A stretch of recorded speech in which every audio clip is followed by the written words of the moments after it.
Afrique, mais pour les comptes de la radio-télévision Kandaï Zébé. J'ai Kandaï. Oui. Ah, tu es déjà chez Kandaï. Oui. Ok. J'ai quelques petites préoccupations. La première est la suivante. Vous êtes à la tête de la ville de Monaditou il y a aujourd'hui 4 ans. Quelle analyse faites-vous des réalités de gestion en vous référant à la politique nationale du pays? Madame Fidélie Kabinda, maire de ville, sous l'époque du président honoré Joseph Kabila, aujourd'hui Félix Tshisekedi au pouvoir. Comment vous lisez ces deux réalités de gestion?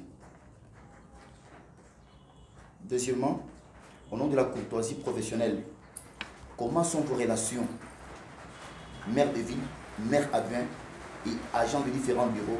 Est-ce que vous êtes courtoise et transparente plutôt envers vos agents dans la gestion? Et pour terminer, comment se porte l'état des droits à la mairie de Monaditou? Je vous remercie.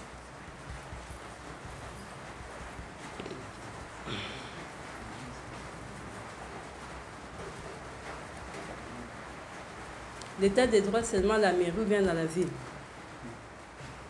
Je parlais de la mairie. Seulement? Oui.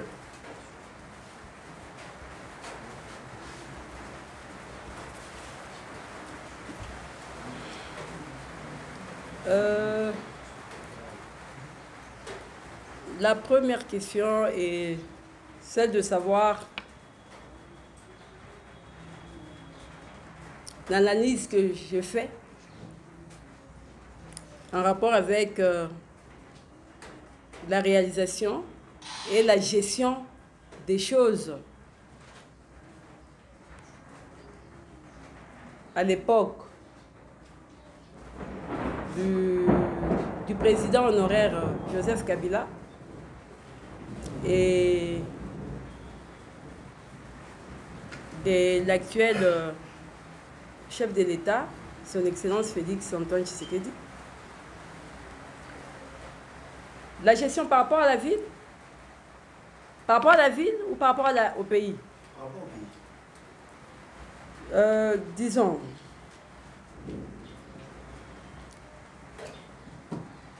nous attendons le gouvernement. D'accord? Nous attendons le gouvernement. Quand le gouvernement sera publié, c'est à ce moment-là qu'on saura faire, puisqu'on a passé les 2 ans, nous, en fait, moi personnellement, dans la vie de Monaditou, je n'ai rien vu. Tout en espérant que ça va venir.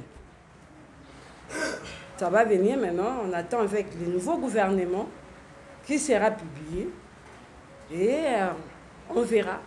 C'est après 3 ans qu'on pourra vraiment analyser. Mais mon souhait est que vraiment que les choses aillent mieux pour que la vie de Monaditou puisse en bénéficier. C'est vraiment ça mon souhait. Mais sinon, comparer les deux, non, non. Pour le moment, non. La transparence dans la gestion au niveau de la ville. J'aurais aimé que vous posiez cette question aux agents, peut-être au maire adjoint. Néanmoins, depuis que nous sommes là, nous avons un compte au niveau de la banque. Nous avons pu créer un service, un centre de recettes pour que tout soit canalisé par là. Soit ça va totalement au niveau de la caisse, soit ça va vers la banque. Donc, il n'y a pas l'opacité dans la gestion. Le maire adjoint est là, il fait son travail. C'est comme quand je ne suis pas là, il travaille. Quand je suis là, dans les dépenses, on les fait à deux. Au niveau de la banque, il n'y a aucune somme qui peut sortir sans sa signature. Donc, avant que ça sorte, lui et moi, nous devons savoir pourquoi ça sort. Et c'est au niveau de la comptabilité que c'est géré. En tout cas, selon moi, il y a la transparence. Selon moi. L'état de droit à la mairie de Monaditou.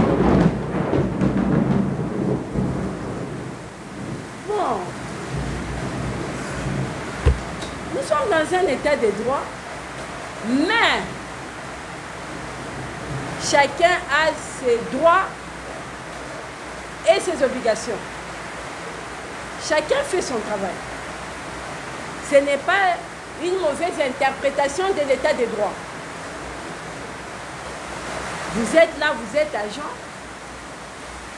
Respectez, nous respectons vos droits, respectez vos obligations, point trait, et on se limite là. Même au niveau de la ville, vous n'avez jamais appris que Madame le maire a fait arrêter arbitrairement tel ou tel. Non, vous ne l'avez jamais appris. Cela n'est pas de mon éducation. Quand quelqu'un a un problème, on l'invite, on l'écoute, on l'entend, on le confronte et puis on trouve une solution. C'est ça. Donc, non seulement au niveau de la ville, même sur l'étendue de la ville, vous êtes là journaliste, non? Parfois, vous racontez n'importe quoi. Vous avez suivi que je vous ai fait arrêter. Merci beaucoup.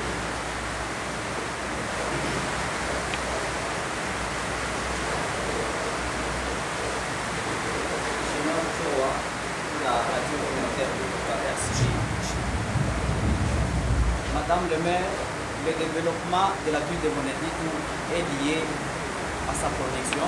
Qui dit production, là je sous-entends moi de la rétrocession. À vous entendre parler.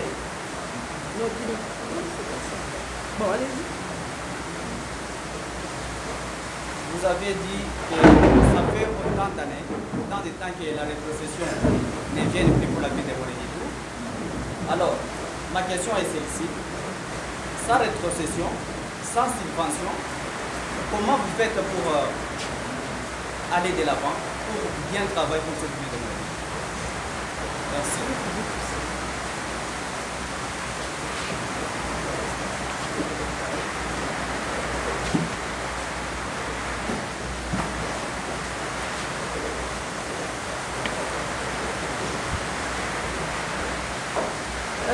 Monsieur Junior, ce n'est pas ce que nous avons dit.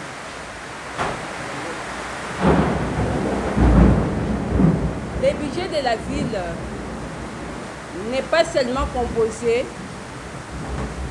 de la rétrocession et des subventions, non. Il y a aussi les recettes locales. C'est ce qui justifie qu'on ait un budget. On a des taxes. Mais seulement, le recette locale représente pratiquement 30 à 35% du budget. La différence, c'est la rétrocession au niveau national, provincial et la subvention. Le 3. Et voire même dans les budgets d'investissement aussi, qui ne viennent pas. Et donc, nous tenons grâce aux recettes locales. Et d'ailleurs, laissez-moi vous dire que pour la ville de Moneditou, on tient plus avec les recettes de la gare que les autres recettes ici. Il y a l'incivisme fiscal depuis un certain temps. Les gens n'aiment pas payer les taxes. Les gens cherchent les parapluies. Quand on veut le fermer, j'ai tel à la tête. Quand on veut faire ceci, et nous vivons plus avec les recettes de la gare, et de ces recettes-là de la gare, nous faisons un effort, puisqu'il y a aussi beaucoup d'exonérations. Mais on arrive quand même à réaliser quelque chose. De ce que nous réalisons, nous prenons un petit rien, nous mettons ici, un autre, nous mettons là-bas, sur les 3 rubriques. Donc, la rémunération, le fonctionnement et dans l'investissement. Mais tellement que les réalisations sont moins de 50%, on est buté dans ces difficultés-là, comme je vous ai dit, puisque les fonctionnements, fonctionner, la mairie doit fonctionner chaque jour. Ça doit fonctionner.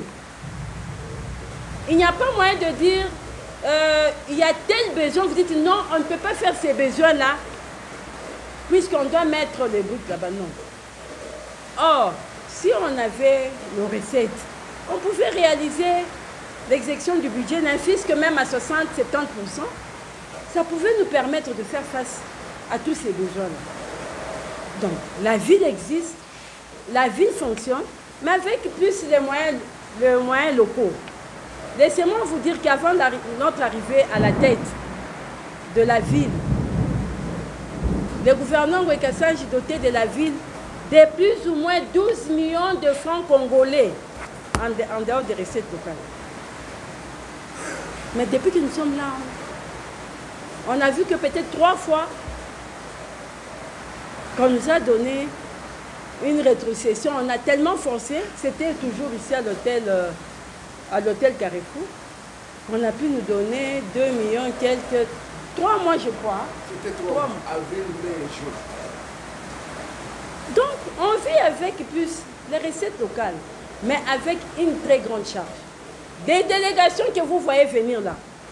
On vous dit, il y a la délégation de tel ministre qui arrive. Parfois, vous devez les loger, les nourrir. Quand ils viennent, vous n'allez pas dire non, je ne peux pas vous nourrir, puisque cet argent, j'avais prévu pour mettre, je ne sais pas, acheter les ciments. Ça sort d'abord.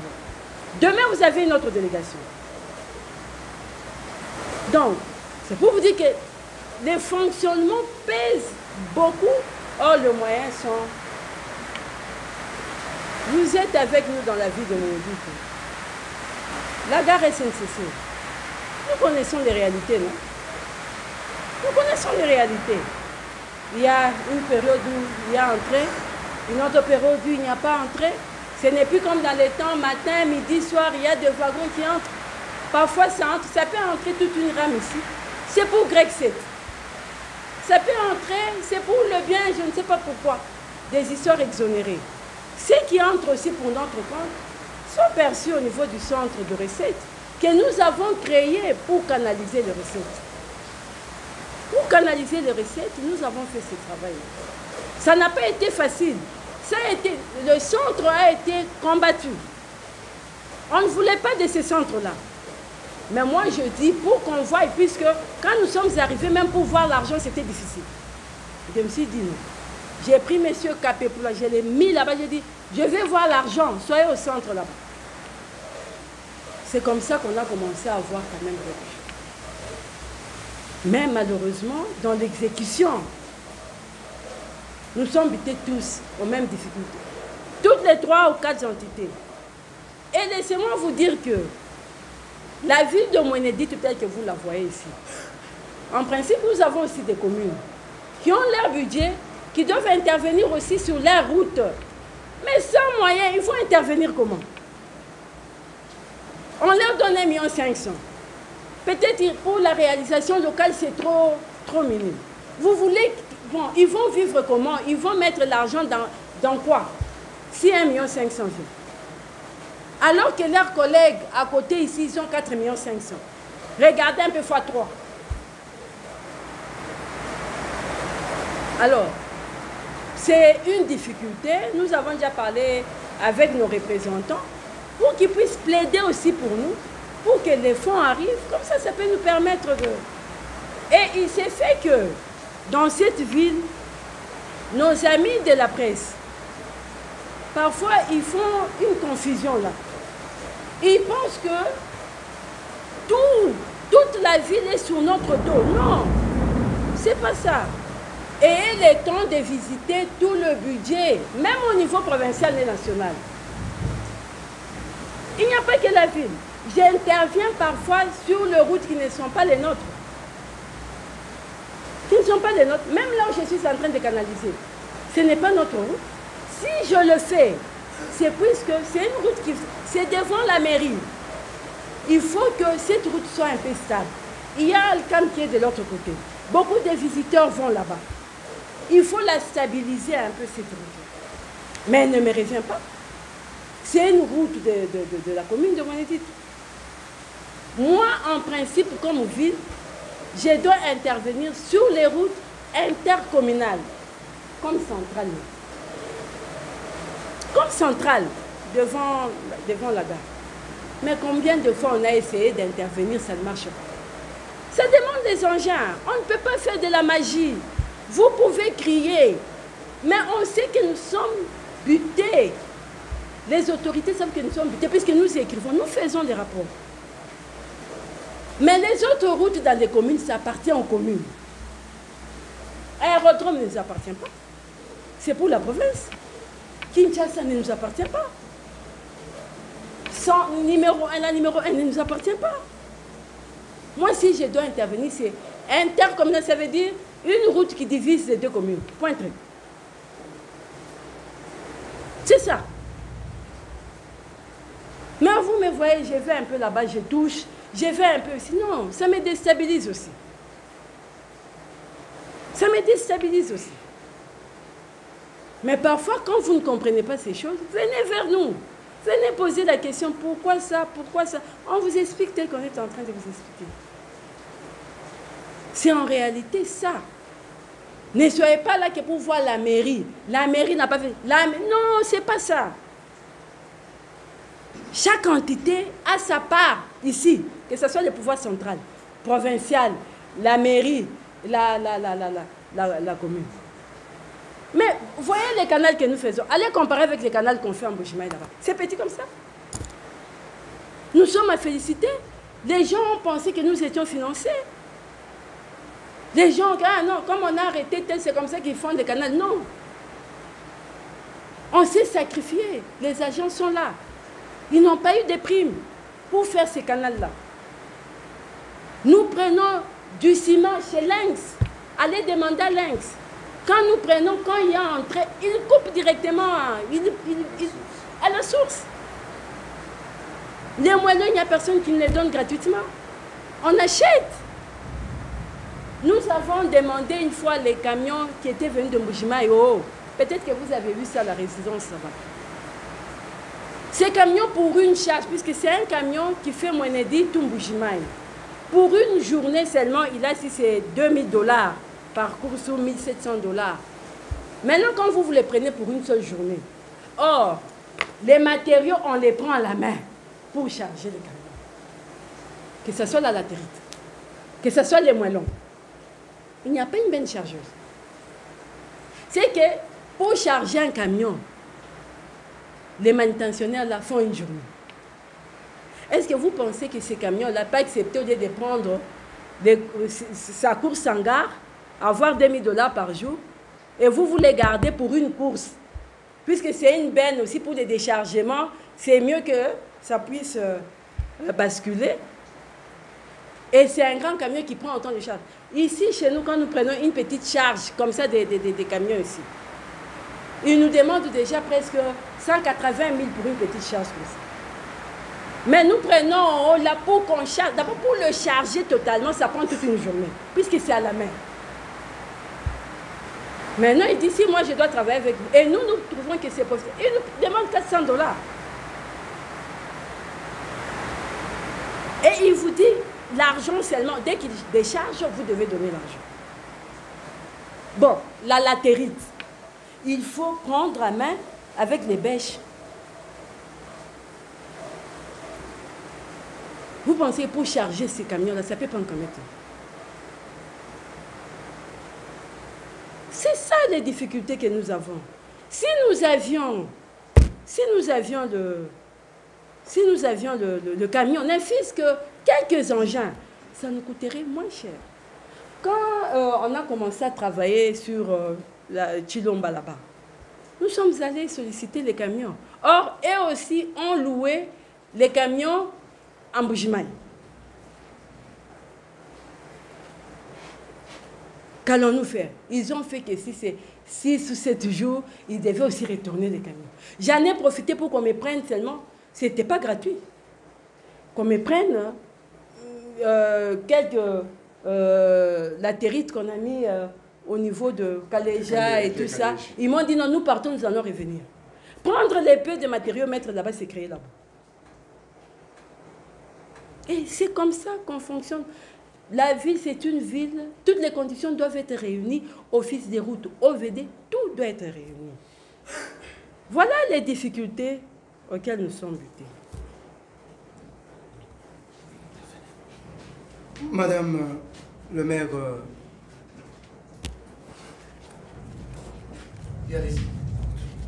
Madame le maire Fidélie Kabinda Moutonji, les difficultés, vous êtes maire de Mweneditu, les difficultés vous les rencontrez. Vous venez à peine de citer les travaux lancés du côté de Chilomba, donc Mweneditu, Lusuku, vous avez été avec l'autorité provinciale. Il y a les travaux promis dans les 100 jours, 1,066 million américains. D'un côté, les travaux sont inachevés. De l'autre, on n'a jamais vu même un simple début de travaux. Est-ce que la ville de Mweneditu souffre de manque de plaidoyer ou de mauvaise représentation? Première question. Deuxième question, vous l'avez dit, vous êtes une femme qui sert de modèle à la gente féminine. Est-ce que c'est facile pour vous de porter ce poids dans une ville de Mweneditu où vous êtes la première femme maire de Mweneditu, la première femme ministre provinciale de l'Intérieur? Merci, madame. Merci beaucoup, monsieur le journaliste. Parler d'une mauvaise représentation, moi je dis non. Je sais qu'il n'y a pas très longtemps que j'avais appris que notre ministre des Travaux publics a été interpellé au niveau de l'Assemblée provinciale pour répondre à certaines questions par rapport à la question. En fait, malheureusement, j'ai appris que Foner n'avait pas financé totalement ces projets-là. Quand ils sont arrivés, moi je leur avais demandé, comme les projets devaient commencer par les ronds-points locomotives, en passant par donc rond-point locomotive vers Centrale et aller sortir par l'hôpital Chamala et continuer vers là. Foner qui devait financer, je ne sais pas. Moi, je n'ai pas été impliqué. A-t-il financé, n'a-t-il pas financé? Je n'en sais rien. Mais tout ce que je sais, selon ce que j'ai appris, qu'ils n'ont pas fini avec les financements. Nous regrettons pour ça, puisque on ne peut pas commencer le travail et l'arrêter. Moi, personnellement, je sollicite encore auprès de madame numéro 1 des Foner d'intervenir et déterminer ces projets-là dans la ville de Mweneditu vers Louilou et les ponts Loubilangi. Puisque c'était un projet qui devait déjà, c'était un projet de 3 ou 4 mois. Mais aujourd'hui, là, nous sommes au-delà. Et donc, nous voulons vraiment que les projets qui sont vraiment prévus pour la ville de Mweneditu, que ça soit réalisé. Vous avez parlé des 100 jours. Moi, je n'ai pas vu 100 jours. Je n'en ai pas vu dans la ville de Mweneditu. Vous êtes journaliste. Aidez-nous à faire ce travail-là. Aidez-nous. Aidez-nous. Qui ne connaît pas que ces projets étaient lancés? Tout le monde est informé. La société civile doit faire son travail. Que se mettre tout au long de la journée, toujours la mairie, les maires, la mairie, les maires, non. Il y a des choses que vous, en tant que vous pouvez nous aider. Par vous, nous pouvons aussi gagner quelque chose. Par vous, quand on fait trop de bruit à la radio, nous pouvons gagner quelque chose. Ces projets, moi, je ne sais pas là où ça s'est arrêté. Vraiment, je ne connais pas. Je ne sais pas si ça va continuer ou pas. Je ne sais pas. Mais sinon, on serait avancé d'un pas s'ils avaient fini avec ces projets. La deuxième question, est-ce un poids de porter cette responsabilité? Première femme ministre de l'Intérieur, provinciale, maire de la ville. Non. Pour moi, c'est inné. Je suis née avec les sons politiques. J'ai vu mon père faire la politique. Je me suis retrouvée en politique sans le savoir. Je me suis retrouvée ministre de l'Intérieur et j'ai bien fait mon travail comme ministre de l'Intérieur. Jusqu'à aujourd'hui, à Cabinda, je suis un modèle. Donc, je reçois autant d'appels. Je me retrouve aujourd'hui comme maire. C'est vrai, dans la vie de Mweneditu, on préfère accueillir de bons cœurs et avec joie ceux qui viennent de l'extérieur. On oublie tous les bienfaits de ceux avec qui on vit. Madame Fidélie, même après son départ, on pensera toujours à elle. Ce n'est pas un poids, c'est une fierté pour moi, puisque je sais que j'irai au-delà. Je suis déjà leader de femmes, j'irai au-delà, et derrière moi, je tirerai aussi d'autres femmes. Puisqu'il y a des femmes encore qui nous encouragent dans ce que nous faisons. Malgré tout ce qui peut, il y a des femmes qui nous encouragent. Laissez-moi vous dire, vous pouvez voir toute une chaîne, toute une semaine. Mairie, maire. Mairie, maire. Non, ça ne doit pas se passer comme ça. Comparez ce qui se passe en Mbuji-Mayi. Comparez ce qui se passe à Cabinda. Ou bien c'est puisque nous sommes une ville un peu à côté. Est-ce qu'en Mbuji-Mayi, là, vous suivez aussi des chaînes de Mbuji-Mayi? Vous entendez, on parle de maire. Où lui fait... même à Cabinda. Pourquoi vous voulez salir? Quel est l'objectif? Quel est l'objectif? Vous devez commencer par soutenir le maire. C'est avec vous que nous devons éduquer la masse. Est-ce que nous allons rester dans une ville d'injures? Quand moi je vais, on me dit, mais votre ville là, c'est quoi? Vous allez injurier jusque quand? Nous avons institutionnalisé les injures. Parfois, je dis, bon, cette chaîne, je peux suivre ça, je ne suis pas ça. Donc, même quand vous parlez, je ne suis pas. On a besoin de l'éducation. Éduquez. Venez toquer. Je vous ai toujours dit, quand il y a un problème, venez vous renseigner. Madame Iyassa, qu'est-ce qu'on fait? Comment on peut vous aider? Moi, je suis politique. Comment on peut vous aider? Non. On se met là. Non. Mes frères, c'est pas ça. Ce n'est pas ça. Comparez ce qui se passe chez nous et ce qui se passe au Kassai oriental et ce qui se passe à Cabinda, même ailleurs. Et si c'est le chômage qui fait qu'on parle toujours du maire, même si Madame Fidélie partait aujourd'hui, il n'y aura qu'un seul maire. Et parfois, on trompe les gens. Vous voyez, si elle part, on va chasser tout le monde là à la mairie. Les chefs des bureaux là vont pas. C'est faux. Moi-même, je suis là. Quel est cet agent que moi j'ai pris des PPRD que j'ai mis placé là-bas? Ou j'ai mis 10 membres de ma famille? Où? Vous avez vu ça où? J'ai placé où? C'est pas 2-3 personnes. Il n'y a pas assez de postes. On a dit qu'on n'a pas assez de postes. On n'a pas assez d'entreprises. Mais on se met tout au long des journées pour tromper. Vous trompez la population, c'est pas bien. Disons à la population, éduquons notre population, c'est pour le bien de tous. Madame Fidélie peut partir, mais demain, on ne sait pas. C'est vous qu'on va injurier. Vous n'entendez pas dans d'autres provinces, celles qui injurient, on les injurie. Faites attention. Aidons notre communauté à aller de l'avant. Aidons notre communauté à l'unité. Moi, je dis tout, depuis